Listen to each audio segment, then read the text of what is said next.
नमस्कार, हिमाचल समाचार में आपका स्वागत है। आज के मुख्य समाचार। मुख्यमंत्री ने कहा, प्रदेश में राज्य आपदा प्रतिक्रिया बल को किया जा रहा सुदृढ़। प्रदेश सरकार वंचित वर्गों का कर रही कल्याण सुनिश्चित। सामाजिक सुरक्षा पहल से 8 लाख लोगों के जीवन में आई खुशहाली। प्रदेश में अंतर्राष्ट्रीय प्रतियोगिताओं का किया जा रहा सफल आयोजन। साहसिक खेल गतिविधियों के लिए हिमाचल बन रहा पसंदीदा स्थान। और अब समाचार विस्तार से। हिमाचल प्रदेश भौगोलिक दृष्टि से देश के संवेदनशील राज्यों में शामिल है। इसके दृष्टिगत वर्तमान प्रदेश सरकार राज्य में त्वरित आपातकालीन प्रतिक्रिया प्रणाली को प्रभावी बनाने के लिए राज्य आपदा प्रतिक्रिया बल के सुदृढ़ीकरण के लिए कार्य कर रही है। प्रदेश सरकार ने इस दिशा में 2 महत्वपूर्ण निर्णय लिए हैं। प्रदेश में संपूर्ण प्रतिक्रिया प्रबंधन को अतिरिक्त महानिदेशक होमगार्ड एवं नागरिक सुरक्षा के अधीन किया जाएगा। इससे किसी भी आपातकालीन और आपदा की स्थिति से बेहतर तरीके से निपटने में मदद मिलेगी। इसके साथ आपदा प्रबंधन प्रणाली को मजबूत करने के लिए होमगार्ड को 2 वर्ष की अवधि के लिए SDRF में प्रतिनियुक्त किया जाएगा। मुख्यमंत्री ठाकुर सुखविंदर सिंह सुक्खू ने कहा कि प्रदेश में बादल फटने और अन्य प्राकृतिक आपदाओं की बढ़ती पुनरावृत्ति को ध्यान में रखते हुए प्रदेश सरकार SDRF को प्राथमिकता के आधार पर मजबूत कर रही है। आपातकालीन स्थितियों में जानमाल की क्षति में कमी लाने के लिए इस प्रणाली को और अधिक संगठित और प्रभावी बनाने के प्रयास किए जा रहे हैं। हिमाचल प्रदेश भूस्खलन, हिमस्खलन और अन्य प्राकृतिक आपदाओं के प्रति संवेदनशील है और राज्य सरकार इन घटनाओं में कमी लाने के दृष्टिगत कार्य कर रही है। मंडी, कुल्लू और शिमला जिला में बादल फटने की घटनाओं के बाद 1 अगस्त 2024 को मुख्यमंत्री ने एक बैठक आयोजित कर वरिष्ठ अधिकारियों को आपातकालीन प्रतिक्रिया प्रणाली को और अधिक प्रभावी बनाने के निर्देश दिए थे। उन्होंने इस प्रकार की घटनाओं में अमूल्य जीवन बचाने और अन्य क्षति को कम करने के लिए एकीकृत तरीके से कार्य करने की आवश्यकता पर बल दिया। मुख्यमंत्री ने कहा कि प्राकृतिक आपदाओं के कारण जानमाल की भारी क्षति होती है और इससे लोगों की आजीविका पर भी प्रतिकूल प्रभाव पड़ता है। हिमाचल प्रदेश की अर्थव्यवस्था काफी हद तक पर्यटन पर निर्भर करती है। प्राकृतिक आपदाओं के कारण पर्यटन क्षेत्र पर नकारात्मक प्रभाव पड़ता है और स्थानीय लोगों की आजीविका भी प्रभावित होती है। इन आपदाओं के कारण महत्वपूर्ण अधोसंरचना की क्षति होती है, जिसे पुनः स्थापित करने में काफी समय लग जाता है और राज्य में विकास की गति भी प्रभावित होती है। उन्होंने कहा कि कृषि योग्य भूमि में बाढ़ और भूस्खलन के कारण कृषि क्षेत्र से जुड़े लोगों की आर्थिकी पर बुरा प्रभाव पड़ता है। इन सभी पहलुओं को ध्यान में रखते हुए प्रदेश सरकार प्राकृतिक आपदा से उत्पन्न चुनौतियों को कम करने की दिशा में प्रभावी कदम उठा रही है। प्रदेश में पूर्व चेतावनी प्रणाली को मजबूत करने, भूकंपरोधी अधोसंरचना निर्मित करने और लोगों को जागरूक करने की दिशा में अनेक कदम उठाए गए हैं। उन्होंने कहा कि प्रत्येक प्राकृतिक आपदा प्रदेश के समक्ष नई चुनौतियां उत्पन्न करती है। इससे पर्यावरण की भी क्षति होती है और लोगों की रोजमर्रा की गतिविधियां बाधित होती है। मुख्यमंत्री ने कहा कि बादल फटने और अन्य प्राकृतिक आपदाओं के खतरे को ध्यान में रखते हुए राज्य सरकार भविष्य की चुनौतियों से निपटने के लिए तीव्र, एकीकृत और सुदृढ़ प्रतिक्रिया प्रणाली सुनिश्चित करने के लिए रणनीतिक कदम उठा रही है। सामाजिक सरोकारों को सर्वोच्च प्राथमिकता प्रदान करते हुए प्रदेश सरकार हिमाचल का चहुमुखी विकास सुनिश्चित कर रही है। वंचित वर्गों के कल्याण की दिशा में किए जा रहे प्रदेश सरकार के समर्पित प्रयासों से लोगों के जीवन में सकारात्मक बदलाव आ रहे हैं।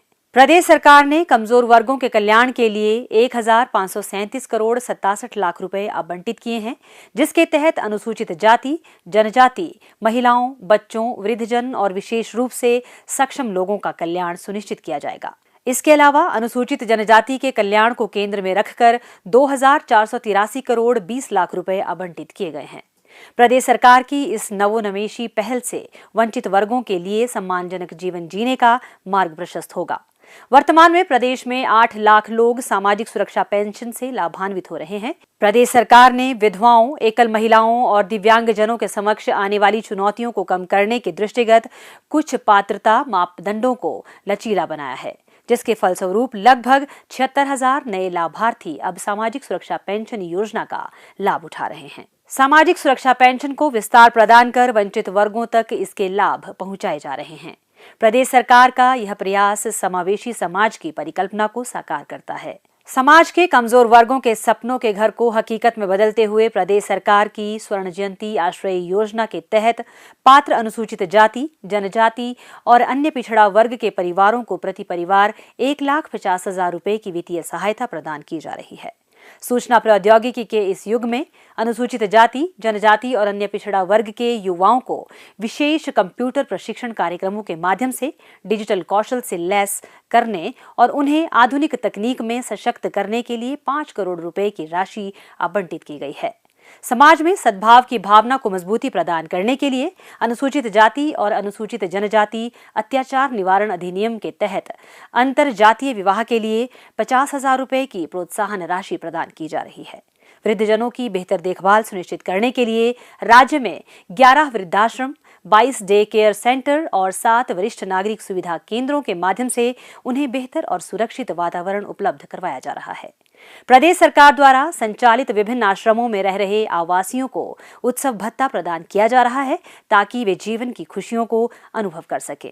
विशेष रूप से सक्षम बच्चों के विकास और सशक्तिकरण के लिए सरकार ने असीम नामक एक दूरगामी पहल शुरू की है। इस योजना के तहत दिव्यांग छात्रों को 625 रुपए से लेकर 5,000 रुपए तक की मासिक छात्रवृत्ति दी जा रही है ताकि वे अपने उज्जवल भविष्य के सपने साकार कर सकें।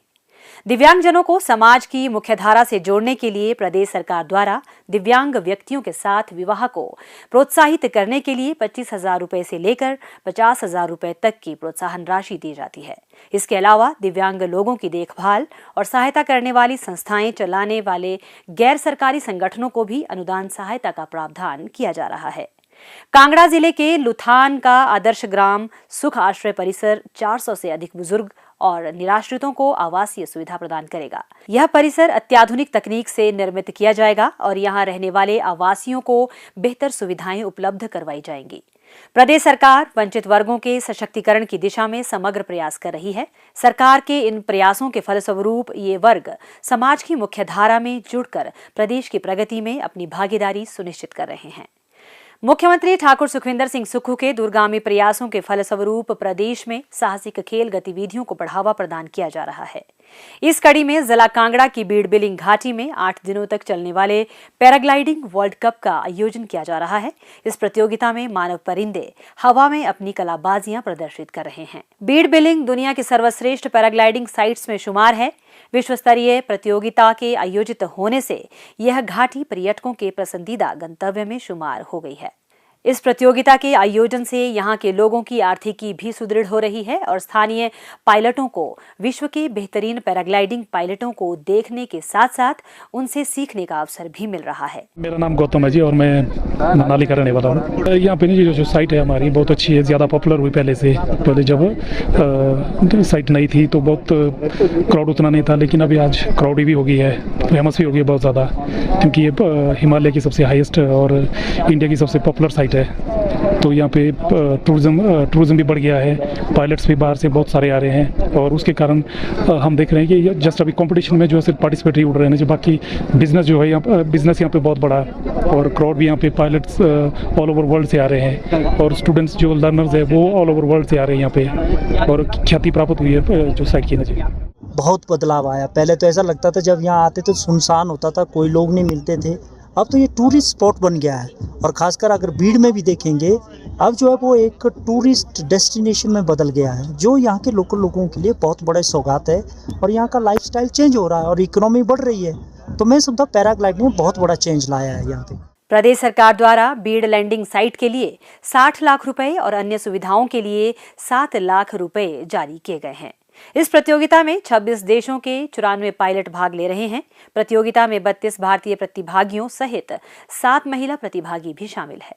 My name's David Snowden. I'm from Australia. I first came to this site 24 years ago when it was very small. The launches were dusty. The track was the road to launch was just a track. There were only half a dozen pilots here. And that's when this place started to pioneer. It's amazing how this has developed over the last 20 years. From 4 pilots to 500 pilots. It's crazy. This is India Madness, first class. My name is Joanna Kotsat. and I'm from Poland. I'm first time here, so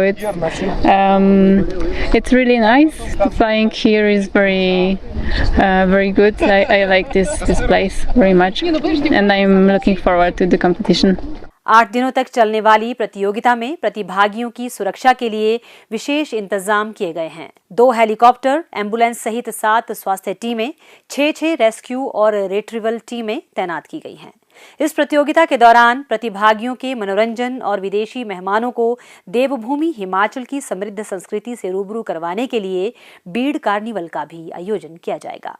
Himachal समाचार देखने के लिए subscribe करें YouTube channel Himachal Samachar, like करें Facebook page information and public relations department Himachal Pradesh और CMO Himachal, follow करें x@DPRHP और CMO Himachal, follow करें इंस्टाग्राम @DIPR हिमाचल और सीएमओ हिमाचल, विजिट करें वेबसाइट www.himachalpr.gov.in।